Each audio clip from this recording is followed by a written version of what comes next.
Bloch colony के पास से जब टैक्सी गुजर रही थी, वहां खड़ी हुई थी एक बीट। पुलिस वालों की जो 3-4 होते हैं उसको बीट कहते हैं। अच्छा, रेंजर्स। बीट खड़ी हुई थी। अच्छा। पुलिस वालों की।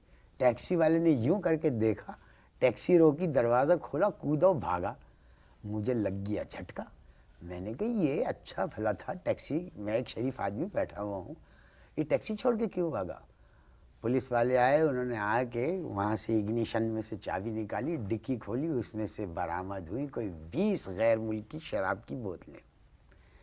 एक पुलिस वाला मेरे पास आया, कहने लगे शर्म नहीं आती, रमज़ान के मुबारक महीने में ये बोतलें लेके घूम रहे हैं। मैंने कहा भाई ज़िंदगी में कसम ले लो, मैंने तो इस चीज़ को कभी हाथ भी नहीं लगाया, मेरा रोज़ा है।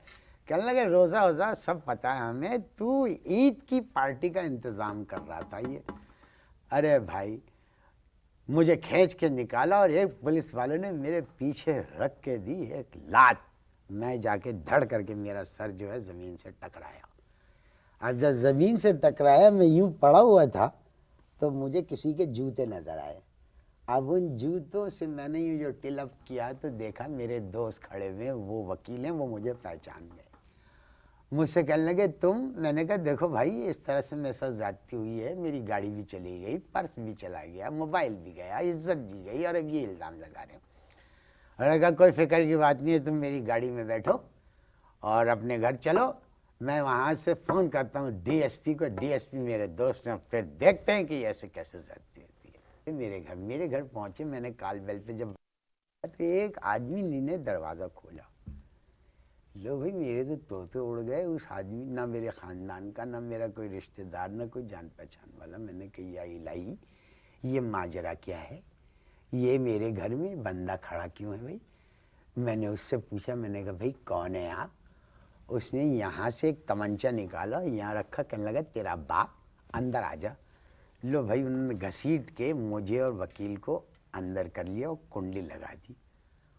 अब अंदर का सीन देखें क्या है। वो जो मेरी झूलने वाली कुर्सी है, उस पर मेरी बीवी को उन्होंने बांधा हुआ है, एक खड़ा हुआ, उस पर पैर मारता था तो वो यूँ होती थी, और उससे मुसलसल पूछ रहे थे बताओ चाबी कहाँ है। मेरी बीवी कहने लगी भाई चाबी मेरे पास नहीं है, चाबी मेरे शौहर के पास है, तो वो अभी घर में नहीं। इत्तेफाक से मैं आ गया। अब उस तरफ देखता हूँ तो क्या देखता हूँ कि मेरी सास जो है, सास को दीवार के ऊपर ऐसे हाथ करके उन्होंने यूँ खड़ा किया हुआ है। मैंने कहा भाई ये ज़्यादती है, ये इस तरह से बुज़ुर्ग खातून है, शुगर की मरीज़ आए हैं, ये इस तरह से क्यों खड़ी हुई है। कहने लगे बकवास बंद करो, ये हमें हर 10 मिनट के बाद एक लंबी सी गाली देती है। तो मैंने उनको समझाया, मैंने कहा भाई देखिए क्या चाहते हैं आप। कहने लगे कि चाबी दो। मैंने कसम खाई कि भाई ऊपर की अलमारी की जो चाबी है वो मेरी गाड़ी की चाबियों के गुच्छे में थी। गाड़ी मेरी छीन के ले गए, कायदे आज़म के मज़ार के पीछे से मेरा बटुआ निकल गया, मेरा मोबाइल छीन के ले गए। और वकील साहब जो थे वो खड़े हुए सुन रहे थे। तो उन्होंने, मैंने उनसे कहा, मैंने कहा कि देखो शराफत का तकाजा ये है कि मैं तो आ गया हूँ, ये मेरे दोस्त हैं, ये बिलावजह फंसे हैं, वकील हैं, इनको पेशी पे जाना है, इनको पेशी पे जाने दो। तो एक कहने लगा इसकी पेशी तो मैं यही निकालता हूँ। पकड़ के लिटाया, उनके पैर बांधे और उनके हाथ बांधे और उनको यूं करके जो ड्राइंग रूम में फेंका, उनका सर जाके मेज से लगा। अब मैं टेंशन में, कहने लगे सही बोल रहा है चाबी तेरी। मैंने कहा नहीं है चाबी। एक खड़ा हुआ, उसने खटखट किया पिस्तौल पे और कहने लगा अफ्तारी में क्या बना है। मैंने कहा भाई आप यहाँ अफ्तारी पे बुलाए गए या डाका मारने आए, जो करने आए वो करके जाइए। बस इतना सुनना था कि मेरी सांस ने वहाँ से फिर दी एक लंबी तवील गाली। तो एक डाकू मेरी तरफ मुड़ा, कहने लगा इसको मना कर दे, अब अगर इसने गाली दी ना तो मैं इसको यहीं पे मार दूंगा। तो मेरी सास कहने लगी जिस तकलीफ में मैं खड़ी हूँ हरामजादे, उससे बेहतर है तू मुझे मार दे।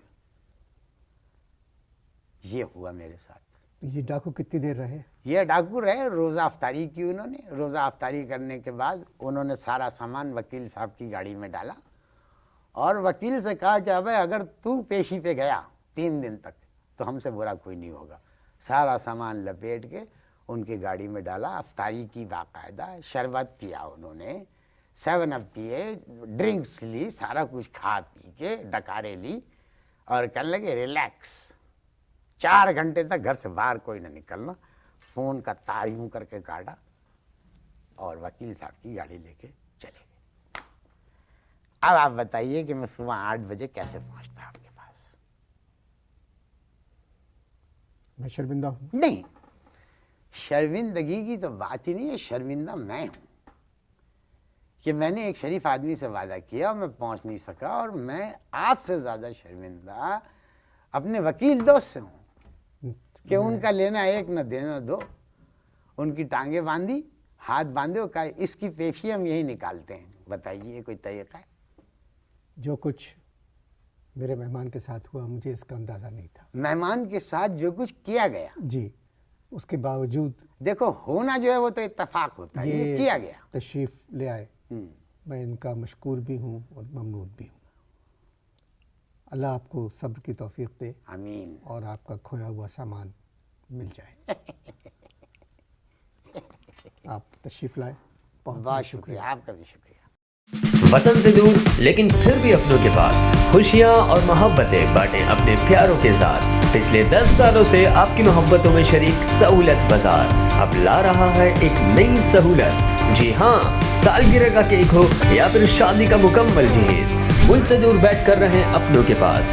आज ही बांटें अपनी खुशियाँ अपनों के साथ। तो अभी विजिट कीजिए हमारी वेबसाइट सहूलतबाजार.com या फिर डाउनलोड कीजिए सहूलत बाजार ऐप।